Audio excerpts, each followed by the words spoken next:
नमस्कार, आदाब, सत श्री अकाल। सभी का स्वागत है एक बार फिर से DS lectures e learning program पर।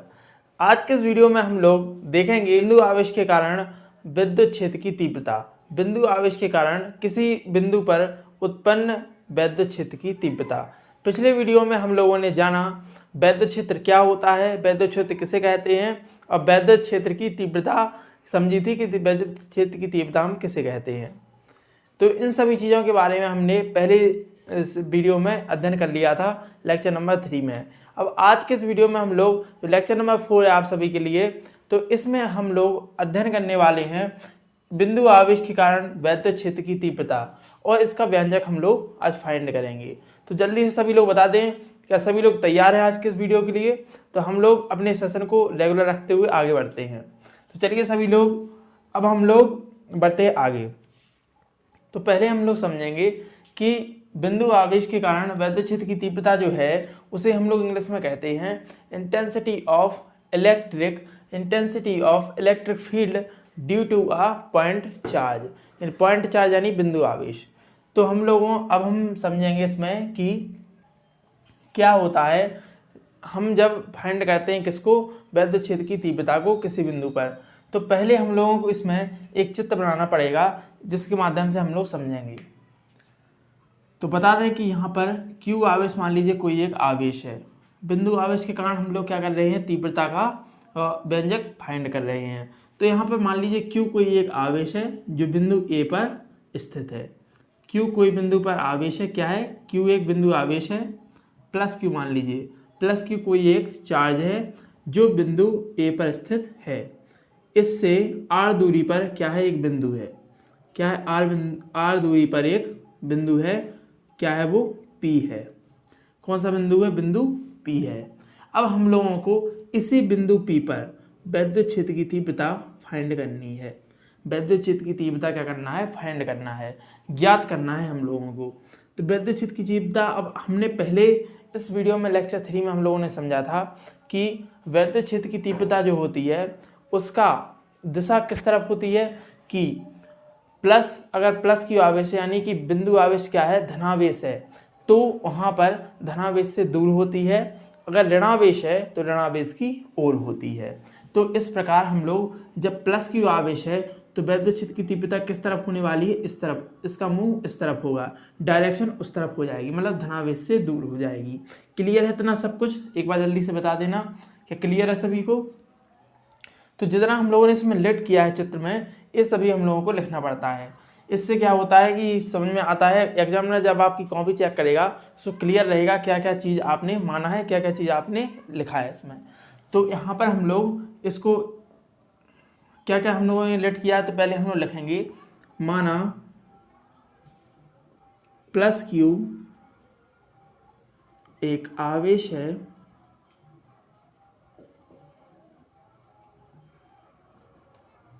जो A पर है, क्या है, A पर स्थित है या A पर है। देख रहे हैं सभी लोग कहाँ पर है, Q आवेश बिंदु A पर है। अब A पर आपका आवेश है, तो अब हम लोगों को क्या करना है, मान लीजिए कि Q आवेश से R दूरी पर, माना R दूरी पर कोई बिंदु P है,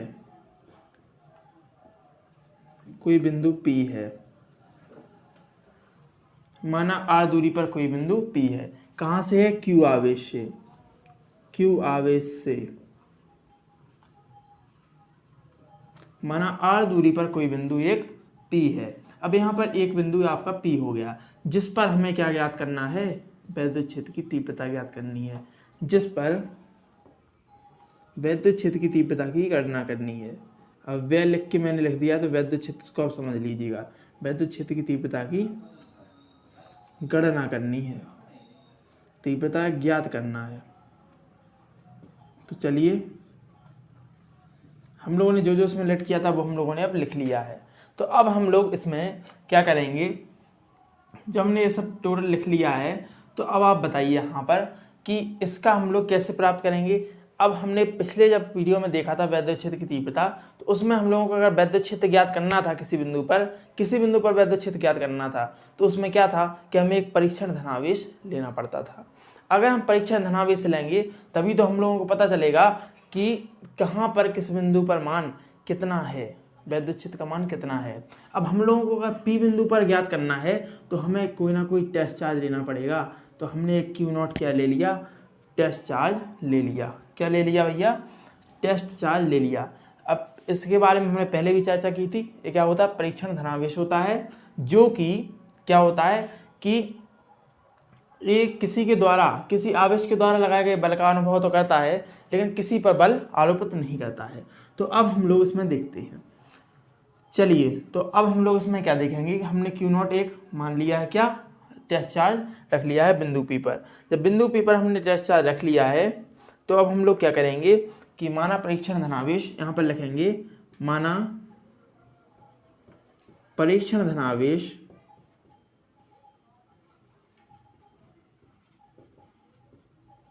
क्यू नॉट है।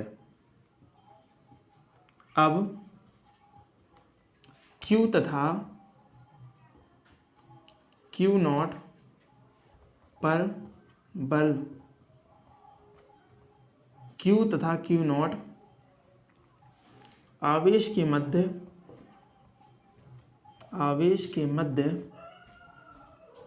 वैद्युत बल।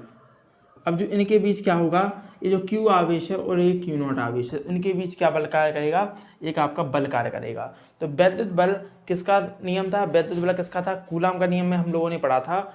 F बराबर क्या होता है 1/4 pi epsilon not Q1 Q2 upon में R²। यही होता है हम लोगों का क्या, वैद्युत बल का फॉर्मूला। तो यहाँ हम लोग लिखेंगे कूलाम के नियम से। तो कूलाम का नियम क्या था, F is equal to 1/4 pi epsilon naught. अब यहाँ पर Q एक आवेश है तो Q लिख दिया, दूसरा आवेश क्या है बिंदु P पर Q नॉट है, क्या है Q नॉट, इन दोनों को गुणा करके बटे में लिख दिया R²। तो ये हम लोगों ने क्या किया, इसका बल ज्ञात कर लिया किस पर, इन दोनों के बीच हम लोगों ने बल ज्ञात किया। तो कितना आया, F बराबर 1/4 pi epsilon not Q not by R²। इसको हम लोगों ने समीकरण 1 माना। क्या माना, इसको समीकरण 1 मान लिया। सभी को क्लियर है, बता दें जल्दी से। क्या किया हम लोगों ने कि आपका बल को हमने समीकरण नंबर 1 मान लिया। अब बिंदु P पर वैद्युत क्षेत्र E है। बिंदु P पर जो वैद्युत क्षेत्र है वो क्या है, E है। हम लोगों को यही तो फाइंड करना है। तो यदि बिंदु P पर वैद्युत क्षेत्र कितना है, वैद्युत क्षेत्र E है, कितना है, E है। तो बताइए, हम लोगों ने वैद्युत क्षेत्र की तीव्रता का पहले एक फॉर्मूला पढ़ा था। क्या होता है वो फॉर्मूला, वो होता है E is equal to F upon Q naught. क्या होता है, E is equal to F upon Q naught. तो अब हम लोग इसमें क्या करेंगे, इसको हम लोग समीकरण 2 मान लेते हैं। जब हमने इसको समीकरण 2 माना तो अब इस समीकरण 2 में हम लोग क्या करेंगे, F की वैल्यू रखेंगे। क्या करेंगे, F की वैल्यू रखेंगे। तो यहाँ पर लिखते हैं F का मान, यानी फोर्स यानी बल का मान, F का मान समीकरण 2 में, क्या करेंगे, आपका F का मान समीकरण 2 में रखने पर। तो चलें, अब हम लोग क्या करेंगे, इसमें समीकरण 2 पर रखेंगे इसका मान। पहले सब लोग बता दो, यहाँ तक दिख रहा है कि नहीं दिख रहा है। पहले यहाँ पर देखो, यहाँ तक दिख रहा है कि नहीं दिख रहा है, यहाँ तक दिख रहा है कि नहीं दिख रहा है, बताओ पहले, बताओ सभी लोग, यहाँ तक दिख रहा है कि नहीं, ये पूरा दिख रहा है कि नहीं, अभी दिख रहा है, हाँ तो क्लियर है। तो अब हम लोग इसमें थोड़ा बगल में जाते हैं और यहाँ पर खूब चिन्ह में हम लोग क्या लिखते हैं, इसका मान रखते हैं, इसमें मान रख देते हैं कि नहीं। तो E बराबर हम लोग F का मान कितना आया है, 1/4 पाई एप्सिलॉन नॉट, कितना आया है, E बराबर 1/4 पाई एप्सिलॉन नॉट, और Q1 और Q नॉट, चाहे Q1 के दे दिए कोई दिक्कत नहीं है, पहला आवेश है दूसरा आवेश। तो Q नॉट हमने Q और Q नॉट अपॉन में R², अपॉन में क्या किया था, F का मान रख दिया पहले, अब Q नॉट रखेंगे हम लोग नीचे। तो क्यू नॉट हम लोगों ने रख दिया। अब क्यू नॉट से क्यू नॉट क्या हो गया, कैंसिल हो गया। जब क्यू नॉट से क्यू नॉट कैंसिल हो गया तो हमारा जो फॉर्मूला आया है वास्तविक में, तो वो आया है 1/4 into Q by R square. तो यही क्या था, बिंदु आवेश के कारण उत्पन्न जो वैद्युत क्षेत्र की तीव्रता था उसका सूत्र यही है, उसका व्यंजक यही है। तो इसको आप लोग पहले तो छाप लो अच्छी तरह से, फिर हम लोग आगे बढ़ते हैं, इसके बारे में कुछ चीज़ें जानते हैं। समझ रहे हो किस प्रकार हम लोग इसके परिणामी देखेंगे, परिणामी तीव्रताओं का परिणामी भी हम लोगों को देखना है कि परिणामी हम लोग कैसे ज्ञात कर सकते हैं। तो इतना नोट करो आप सभी लोग, हम लोग फिर बढ़ते हैं आगे।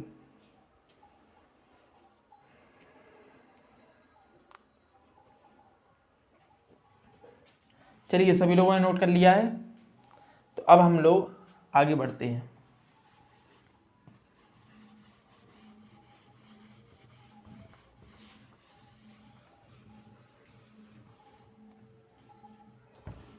और बताइए सभी लोग कैसे हाल हैं आप सभी के, क्या हाल है सभी के, बताओ पहले। चलिए सभी के हाल अच्छे होंगे। तो हम लोगों का सूत्र आया है E इज इक्वल टू, क्या आया था, 1/4πε0 क्यू बाई आर स्क्वायर।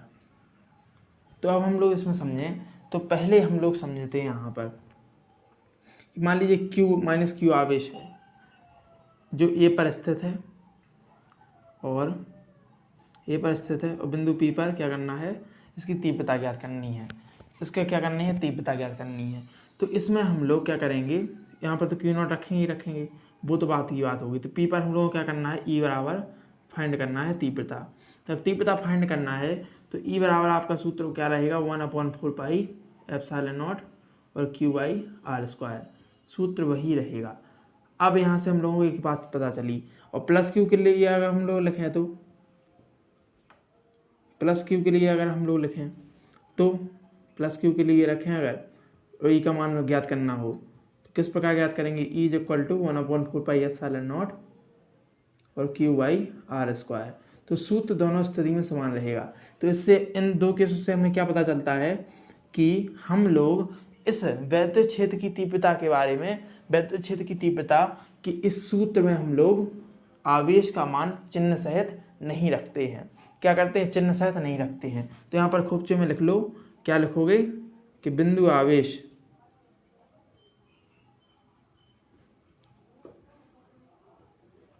का मान वैद्युत क्षेत्र के सूत्र में नहीं रखते हैं, वैद्युत क्षेत्र के सूत्र में चिन्ह सहित नहीं रखते हैं, मतलब कि माइनस नहीं लगाना है, समझ रहे हो, चिन्ह सहित नहीं रखते हैं, नहीं रखते हैं। क्लियर है, बिंदु आवेश का मान हम लोग वैद्युत क्षेत्र के सूत्र में चिन्ह सहित नहीं रखते हैं। क्लियर है, ये बार बता देना जल्दी से। तो हम लोगों ने इतनी चीज़ें समझी अभी। तो अब हम लोग देखते हैं इसमें आगे। हाँ, तो अब हम लोग देखते हैं यहाँ पर, अब हम कुछ चीज़ें देखें यहाँ पर, यहाँ तक शो हो रहा है, यहाँ पर दिख रहा है, पहले देखो, चलो यहाँ पर लिख देता हूँ बगल में। तो यहाँ पर हम लोग देखें तो हम लोग को एक चीज़ मिलती है, इसको मिटा दें, इसको रफ कर दें पहले, फिर उसको रफ कर देते हैं पहले। तो यदि बिंदु आवेश, अब देखो बिंदु आवेश, बिंदु आवेश इसके दो केस बनते हैं। बिंदु आवेश पहला क्या बनता है, निर्वात में हो तब वैद्युत क्षेत्र, और माध्यम में हो तब वैद्युत क्षेत्र का सूत्र। तो क्या होता है, अगर निर्वात में है, निर्वात में है, निर्वात में है तो वैद्युत क्षेत्र का सूत्र बनता है E बराबर 1/4πε0 क्यू बाई आर स्क्वायर। ये बनता है आपका फॉर्मूला निर्वात के लिए। और अगर माध्यम में है, अगर माध्यम में है तो वैद्युत क्षेत्र का फॉर्मूला क्या बनता है, E इज इक्वल टू 1/4πε0 और के लगेगा यहाँ पर, और क्यू बाई आर स्क्वायर। तो ये क्या बनता है, दो फॉर्मूले बनते हैं आपके लिए। क्या बनते हैं, माध्यम में अगर रहेगा, अगर माध्यम में बिंदु आवेश है तो उस पर किसी बिंदु पर अगर लगाएंगे आपका वैद्युत क्षेत्र की तीव्रता का फॉर्मूला, तो 1/4πε0 के आएगा और क्यू बाई आर स्क्वायर, जहाँ पर के क्या होता है, माध्यम का परावैद्युतांक, माध्यम का परावैद्युतांक। अब यहाँ पर निर्वात में k बराबर 1 हम यहाँ पे भी लगा के देख सकते थे। तो निर्वात के लिए क्या होता है, k का मान माध्यम की परावर्तकता का मान होता है k इज इक्वल टू 1 होता है। क्या होता है 1। ये बात ध्यान रखना आप सभी लोग। तो बताइए ये सभी चीज़ें क्लियर हैं।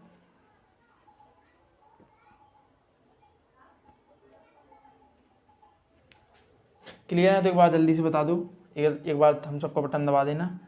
और देखो कमेंट करना मत भूलना, कमेंट जरूर करना भाई लोग, ठीक है। सही करना, अगर सही लगाओ तो सही और गलत लगाओ तो गलत करना कमेंट, कोई दिक्कत नहीं है।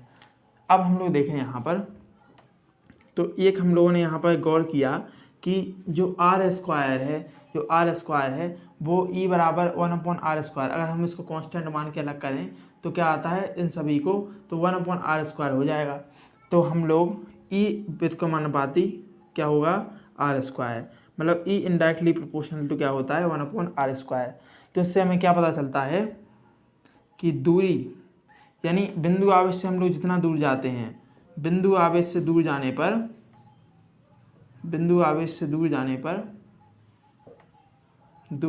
पर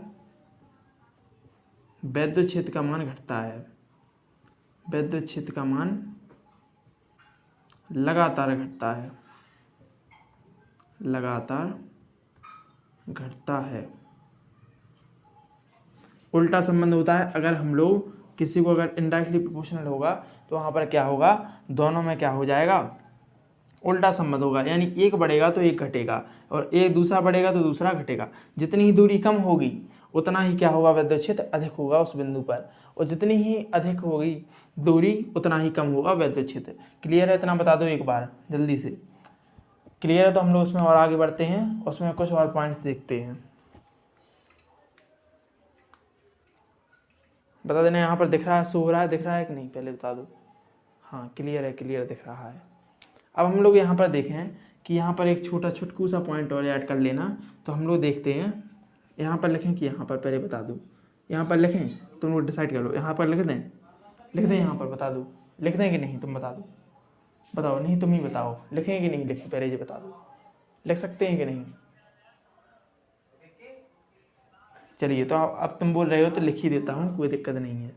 तो जब हम लोग देखते हैं कि ई इनडायरेक्टली प्रोपोर्शनल टू क्या होता है r²। तो जब हम लोग त्रिज्या क्या करते हैं, जब हम लोग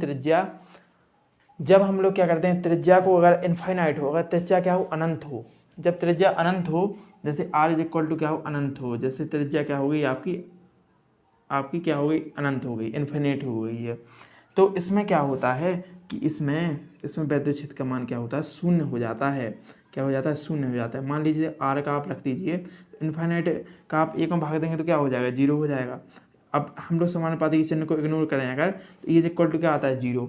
यानी कि आर बराबर अगर इन्फाइनाइट रखें तो वैद्युत क्षेत्र का मान क्या हो जाता है, शून्य हो जाता है। क्लियर है, जल्दी बता दो एक बार। तो क्या हो जाता है, क्लियर हो जाता है। क्लियर होगा आप सभी को, है कि नहीं, क्लियर हो जाता है, नहीं क्लियर होगा आप सभी को।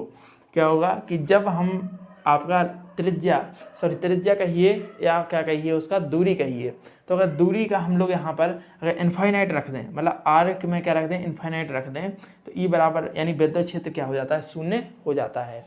क्लियर है कि नहीं, एक बार बता दो। चलो तो हम लोग अब इसमें और कुछ पॉइंट देखते हैं। इसमें हम लोग तीव्रताओं का परिणामी एक बार देख लेते हैं। तो तीव्रता का परिणामी जल्दी से देख लेते हैं, फिर हम लोग वीडियो एंड करेंगे अपना।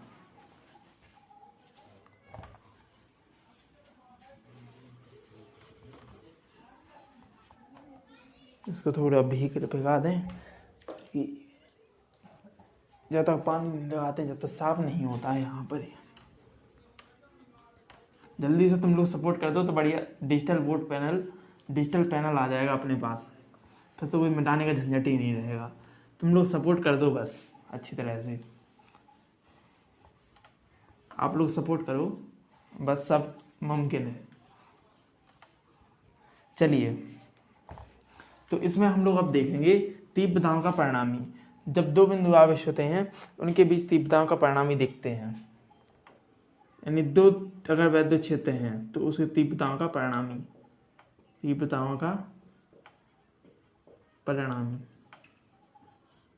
तो वैद्युत क्षेत्र की तीव्रता का परिणामी हम लोग किस प्रकार निकालते हैं। अब आप वैद्युत क्षेत्र की तीव्रता तो हम निकाल ही रहे हैं, तो बार बार लिखने से क्या मतलब है कि नहीं। तो तीव्रताओं का परिणाम ही हम लोग लिखे हैं। देखो इसमें 3 केसेस बनते हैं। कितने? 3 केसेस। पहला केस होता है कि अगर बिंदु P मान लो यहाँ पर है और यहाँ पर पहली विद्युत क्षेत्र की तीव्रता E1 यहाँ पर है और इसी डायरेक्शन में E2 भी यहीं पर है। जब दोनों की डायरेक्शन सेम हो दोनों तीव्रताओं की, तो वहाँ पर क्या हो जाता है परिणामी E बराबर E1 प्लस E2। अब इसमें हम लोगों को ध्यान रखना है कि क्या होगा, इसका जो वेक्टर फॉर्म में जुड़ेंगी, सदस्यों के योग नियम का पालन करती हैं तो वेक्टर फॉर्म में जुड़ेंगी। ठीक है, तो सदस्यों के रूप में जुड़ेंगी। अब हम लोग इसमें देखें,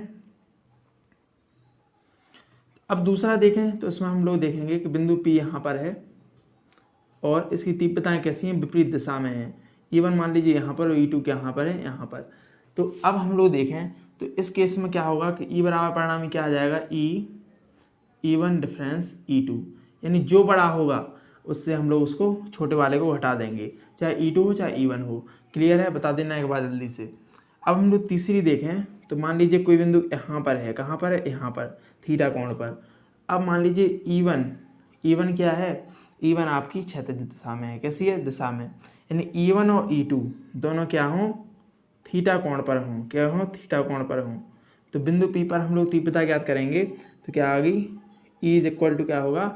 जैसे सदस्यों में हम लोग करते थे योग नियम का पालन, इसी प्रकार हम लोग करेंगे तो क्या हो जाएगा? E इज इक्वल टू परिणाम आएगा E1 square plus E2 square plus 2E1 E2 cos theta. अब थीटा कहाँ से आया? तो थीटा बाबू यहाँ से आया। थीटा हम लोग इसको माने थीटा। ठीक है, सब लोग बता दो एक बार। तो ये 3 प्रकार से हम लोग तीव्रताओं का परिणामी ज्ञात करते हैं। तो यहाँ पर लिख लेना कि माना क्या माना बताओ। तो हम लोगों ने माना कि E1 और E2 क्या होता है? दो विद्युत क्षेत्र क्या है? थीटा कोण पर हैं और हम लोगों को बिंदु P पर तीव्रता की परिणामी याद करना है। तो E बराबर सूत्र होता है root E1 square plus E2 square, भूल गए थे सर आप, E2 square plus 2E1 E2 cos theta. यही होता है आपका फॉर्मूला। बताइए सभी लोग, क्लियर है आप सभी को?